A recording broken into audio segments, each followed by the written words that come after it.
from the studios of Farm Journal Broadcast, this is AgDay.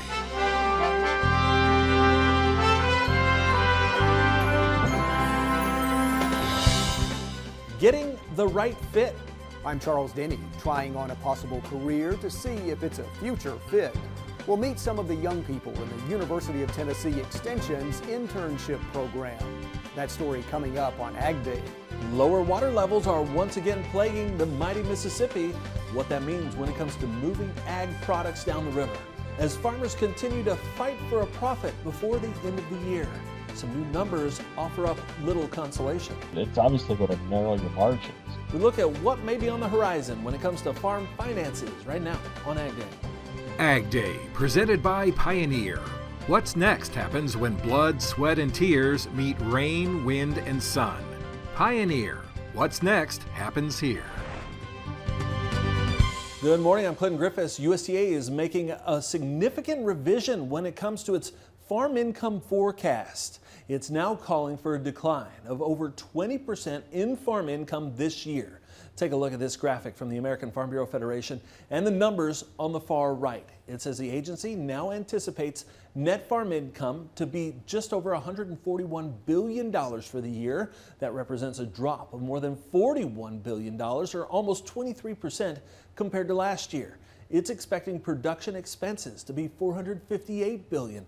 That's an almost $30 billion increase, or up 7%. AgDay's Michelle Rook joins us. And Michelle, it may not be just this year that farmers are working at a deficit. That's right. The trend of lower net farm income farmers are seeing this year may extend into next season, with projections of lower grain prices and a commodity reset somewhat similar to 2013. But market experts tell me the difference is that farmers are facing even more volatility and higher expenses. After tight supplies and strong row crop prices for the 2022-23 marketing year, the markets may see a reset. Even with the drought in nearly half the Corn Belt, corn production is forecast to rebound. On the domestic side, where we're expected to have plenty of corn this year, we look at what USDA put out in the August WASDE, 15.3% stocks to use ratio. That's above the 10-year average. And projected corn ending stocks at 2.2 billion bushel are above the 10-year average of 1.7 billion. It would take yields to get down to about 169.7 bushels to get down to that 10-year average. For soybeans, he says the U.S. balance sheet is tight, but South American competition may be a headwind. Soybeans, 5.8%, that's below the 10-year average. But we also have to look at the situation internationally. And it's kind of flip-flopped, if I can use that term, where, internationally we're tight on the corn stocks to use ratio. And soybeans, we've got plentiful soybeans if the 23-24 crop is projected as estimated. Higher production costs also hit net farm income this year with record high inputs, and that may continue. Aside from fertilizer, all your other input costs are probably either stable or increasing.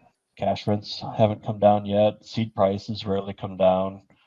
Interest rate expenses are probably not going to come down. In fact, likely go up. Family living expense is probably not going to go down when you look at just what's happening with inflation. And so farmers' balance sheets may look different from the past few years.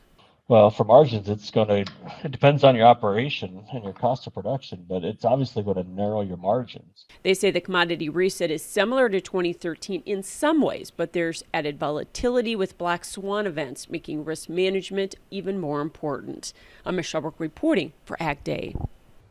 All right, thanks, Michelle. Something else that's costing more right now, transporting ag goods on the Mississippi River.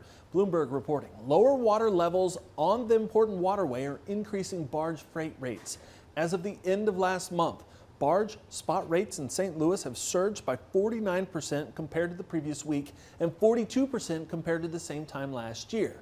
It marks an 85% increase from the 3-year average. Since June, water levels on the river have been decreasing, leading to restrictions on the amount of grain that can be carried on each barge. The river plays a crucial role in transporting more than 45% of U.S. ag exports.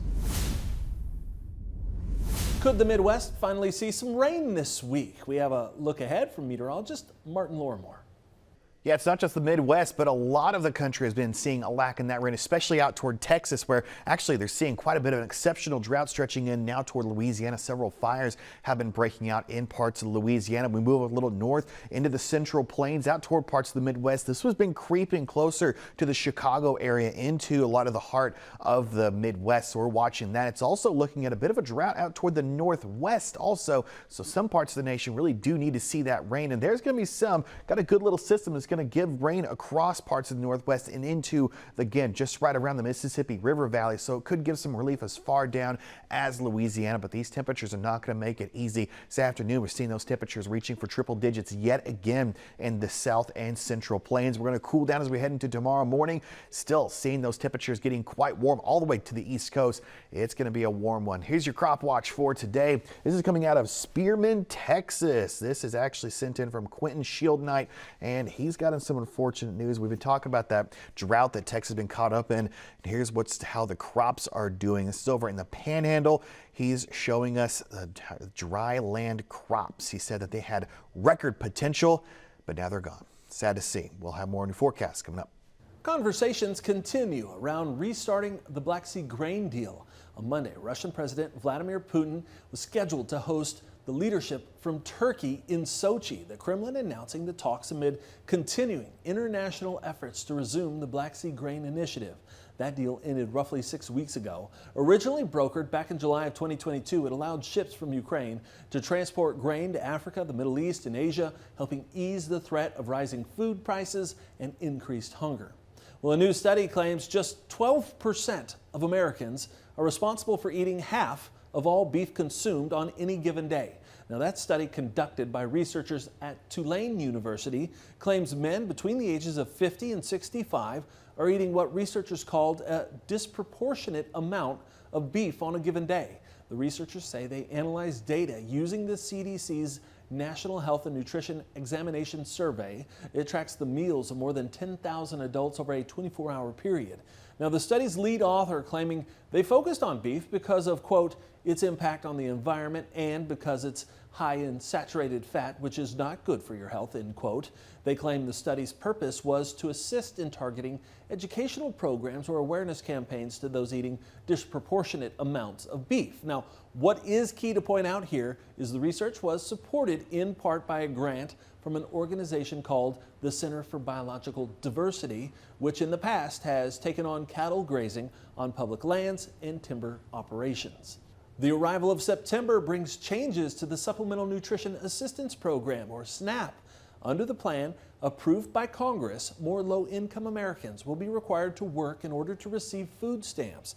Able-bodied adults up to 50 years old who don't have kids will now have to show proof they are working at least 80 hours a month or that they are enrolled in an education or training program to receive SNAP. Next month, that age requirement will increase to 52 years old. Homeless people, veterans, and adults up to 24 years old are exempt from the new mandates. We've officially turned the calendar to September. A look ahead at what that can mean for our markets next. And later, testing the waters, what life is like for a summer intern interested in ag in the country. Ag Day is brought to you by Endzone from Farm Shop MFG. Rehydrate your soybeans from 10 to 13%. On a 20,000 bushel bin, that's a free semi-load added to your bottom line. What are you waiting for? Call to order your Endzone today.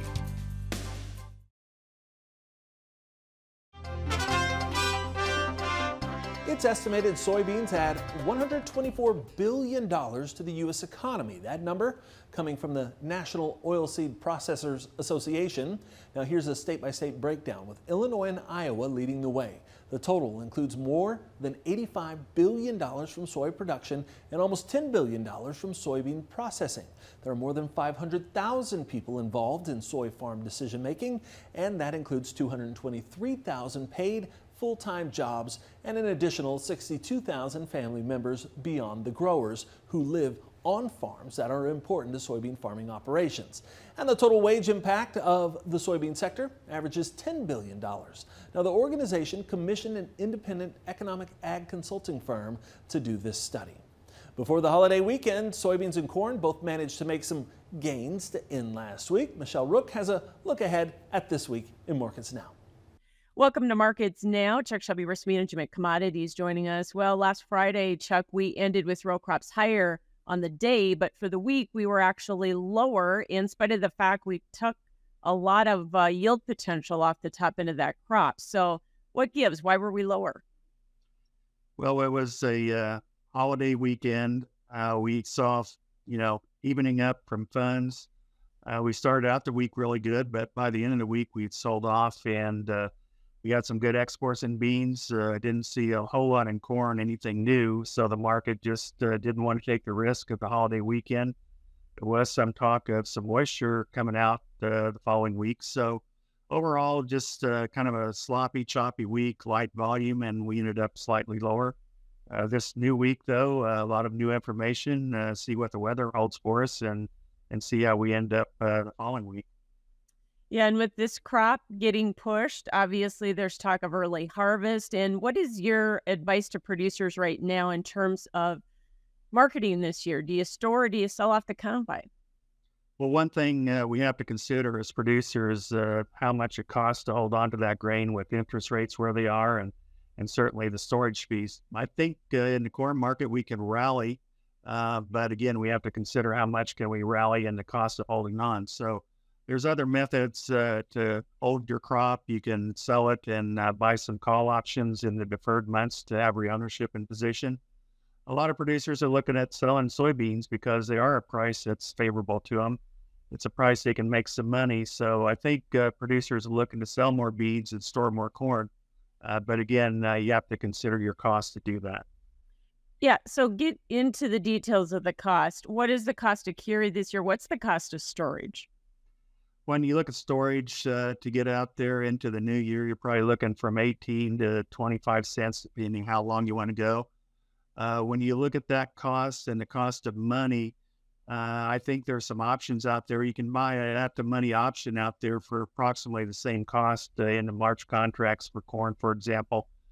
So that's a method that gets you there, gets money in your pocket to pay off bills or buy some prepay and things like that. We also have low water levels again on the Mississippi River. Barge costs are higher. What is that going to mean? Will that have an impact? I think that's a concern at harvest. You want to be able to move bushels if the water levels continue to decline and barge rates go up, or the amount of barge, how much they can load goes down.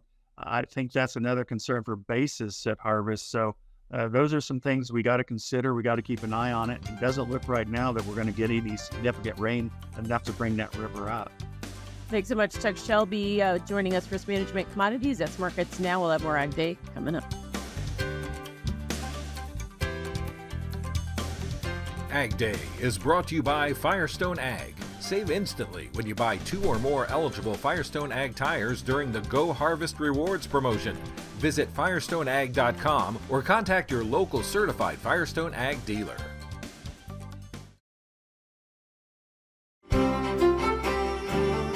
Looking at some rain finally getting into parts of the Mississippi River Valley that definitely need it, all the way stretching down to Louisiana and Texas. They're seeing a lot of that rain. They definitely need that moisture, and especially across parts of the Northwest and into the northern plains, also places that are suffering from that drought. We're wanting to see that continue as you head into your midweek, of course, and as we get into that late week. But it's still going to be very warm over the next several days as that heat dome still makes its way across parts of the central U.S., making its way later on as we get into that late week. So here's that heat dome you can see across parts of the eastern portion of the U.S. Now it will start eventually fading out as we get into our Wednesday and Thursday. You can see that lower pressure really starting to dig in, that trough we call it right here. That's going to help cool down parts of the Midwest and the Northeast, but still very warm in the southern plains all the way down to the Mexican border. It's going to be quite toasty down there as we get into the late week. Of course, that temperature outlook again, still seeing most of us between the next 6 to 10 days. We will be seeing a lot of those temps staying quite warm across the south, although the west coast is going to be sitting at or below average. Precipitation again should be staying in normal again, those areas that are going to be seeing that rain coming in from the north, but again, out toward the southwest, a lot of those desert areas not going to be seeing a ton of moisture filtering in throughout the rest of your day, so just keep an eye out. We're looking at Price, Utah. Mostly cloudy, comfortable temperatures sitting at 77 degrees. Nice out toward the west. Looking at Storm Lake in Iowa, temperatures are a little bit on the warm side, sitting in the mid-90s. That humidity is going to start increasing, so be ready for it. Corinth, all the way in Mississippi. It's going to be cloudy with temperatures in the 80s. If you're looking for record equipment prices, look no further than this one state. We'll tell you which one next. And later, we're off to work with these college interns in Tennessee. See what they're learning on the job with Extension in the country. Got equipment to sell privately but tired of scams and hassles? Visit MachineryPete.com and click Sell Mine. MachineryPete.com, the simple and secure way to buy and sell equipment online.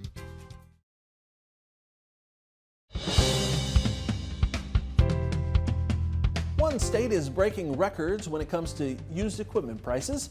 Machinery Pete digs into the numbers. Well, I love the state of Nebraska, folks. Made tons of friends there over the years. Enjoyed my travels there the last 3+ decades. And I tell you what, hats off to the people of Nebraska. Set a record last week. The most folks ever to attend a women's sporting event, a volleyball game. They held at Memorial Stadium. 92,003 people there. Fantastic. Hey, as the father of 2 daughters myself, I think that's just fantastic. And while we're on the topic of records out of the state of Nebraska, of course, I've seen tons of strong auction prices out in the Cornhusker State over the years.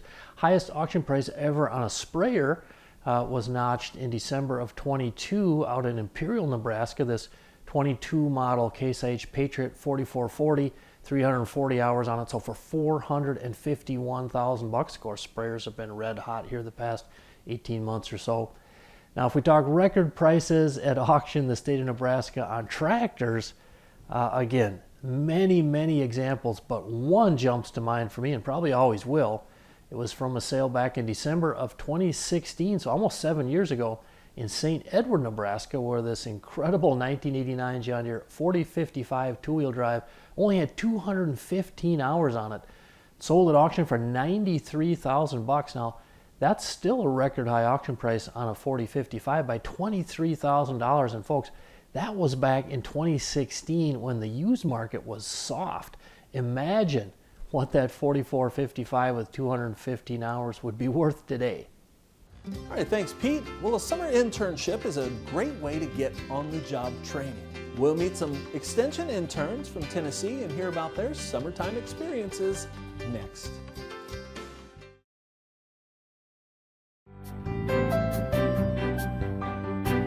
Organizations and college students often team up in summer for real-world work experiences through internship programs. And Charles Denny has more on what interns learn at the University of Tennessee Extension and how they make an impact in communities. Getting to know you exercise at this orientation of college interns. One person asks a question and the other comes up with a heartfelt answer. MTSU student Elizabeth Skelton takes part here and has a busy summer planned. She's interning with UT Extension in Family and Consumer Sciences in her hometown of Nashville. She says it's not just a chance to earn college credit, but to really help people. I've lived a life where I've come from poverty, I've come from, living, under-resourced, and I found myself in this unique position where I know what that life is like, and now I have the opportunity in a better place in my life to help those people who are still standing in the place where I once was. Steve Collins studies social work at UT Martin and doing an internship in 4-H programming in his hometown of Jackson. And I've done things community-wise in the past, but I feel like now, with the knowledge that I've gotten over the years, I can definitely make a bigger impact and a bigger difference in my community. That's the goal of an internship, to prepare for your future, to try a working environment and see if it's a fit.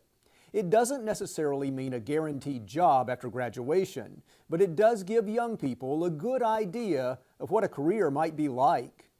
UT Extension has 15 interns either working with specialists on campus in Knoxville or in county offices statewide.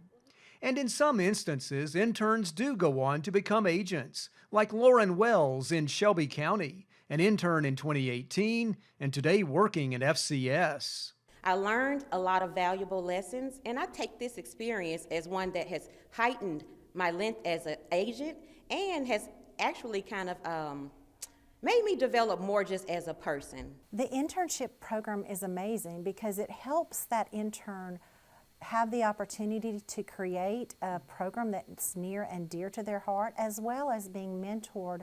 As their internships came to a close, students were back on campus making presentations about their experience. A little of what their summer was all about, what they've learned, and perhaps what they're hoping to do in the future.